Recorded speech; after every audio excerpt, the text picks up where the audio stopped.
Introducing your new mobile phone filming professor, lecturer, teacher friend. Right, so that's me. Now, how to make a film using your phone. First, make sure it's turned on. You don't want to review the footage and realise you'd forgotten to turn it on before recording. Oh, and remember to take your phone out of your pocket. Then, go to the camera app. Don't feel tempted to look at your socials. I know you're up to. Line up your shot, hit the record bit, keep your phone aimed at what you want to film, maybe hit the gym to get those arms nice and swollen, and don't forget leg day, and then stop recording when you're done. Hit the button. You don't want a 7-minute shot of your pocket linings getting to know each other. Repeat all of this for each shot and that's you. Now get out there and film, you bunch of Spielbergs.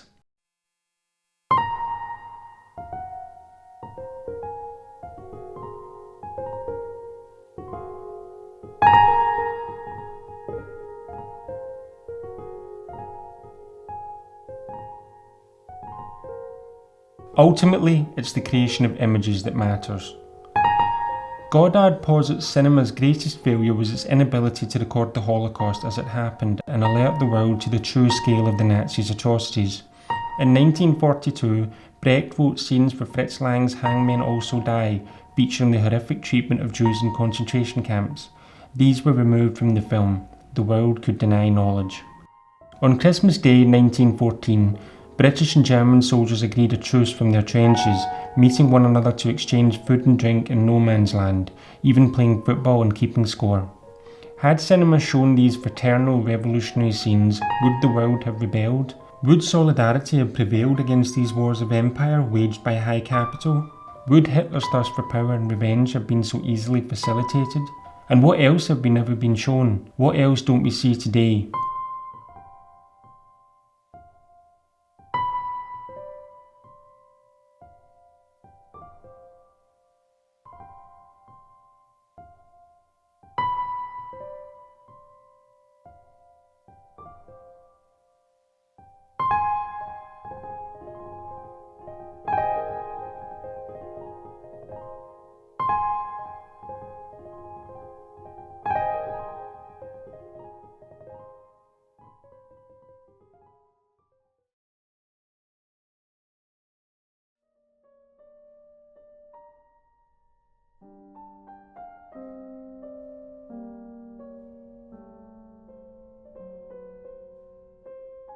Elsa Binder, a Polish Jewish girl, was born in 1920 in Stanisławów, Poland.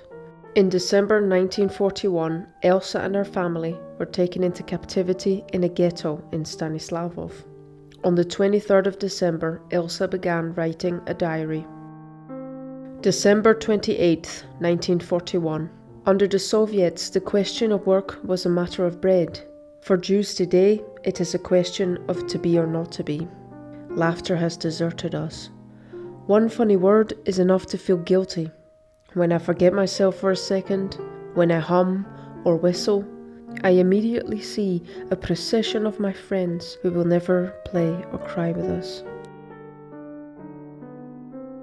January 13th, 1942.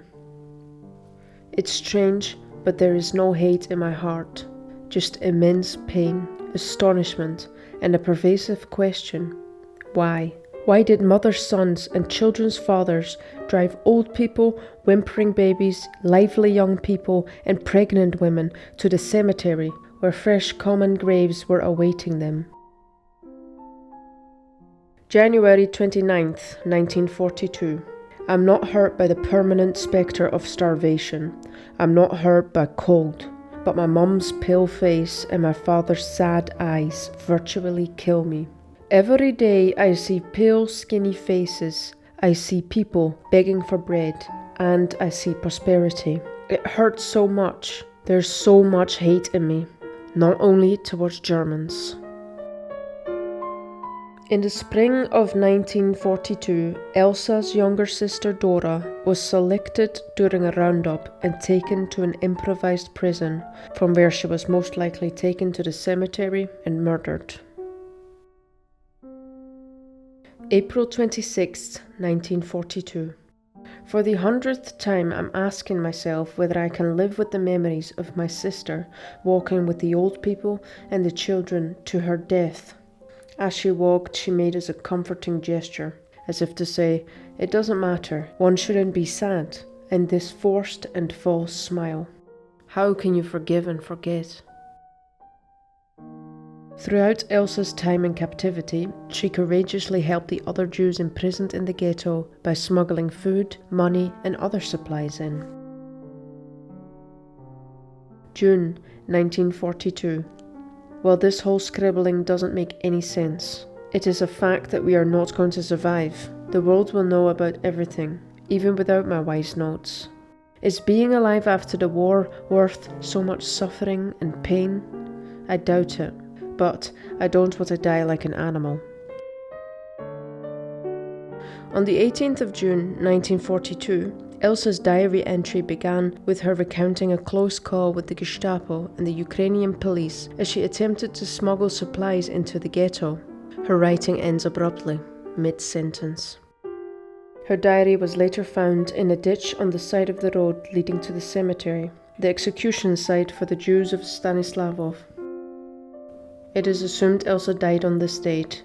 However, this cannot be fully verified. The Stanislavov ghetto was liquidized in February 1943.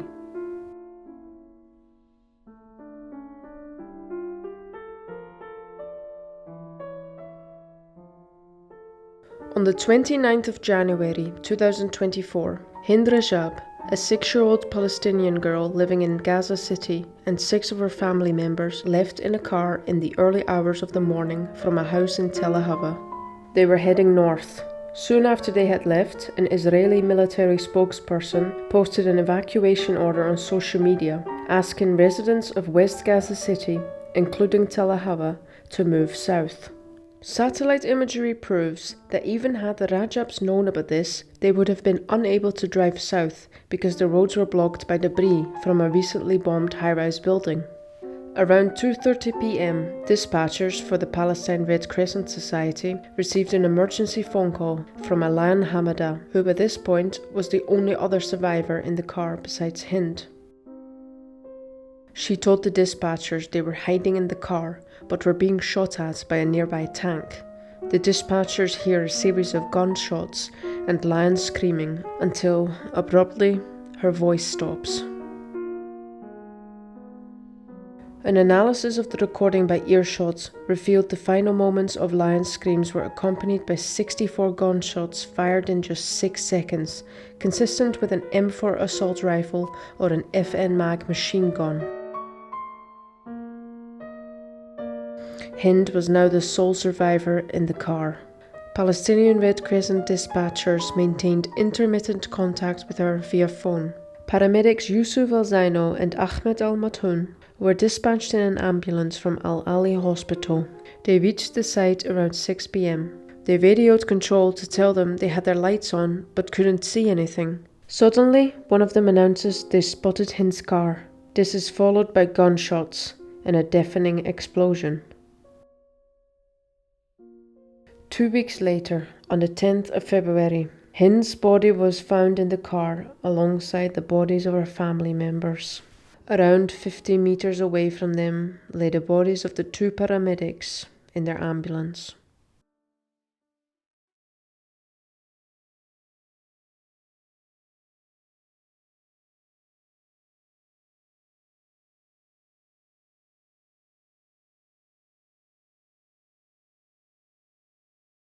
During the Cold War, there existed a relative state of equilibrium, mutually assured destruction. If one strikes, the other strikes back. Nuclear weapons have been used twice in warfare, both in 1945.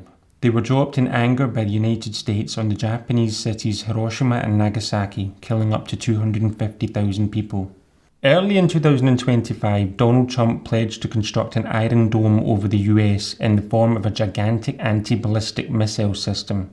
It would give the US the ability to launch nuclear attacks anywhere in the world without having to worry about the consequences of a similar response. And concerned with Russian aggression and anti-European American rhetoric, German lawmakers voted to allow a huge increase in defence and infrastructure spending.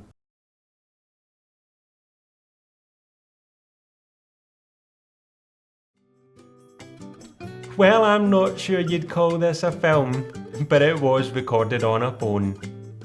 Bye!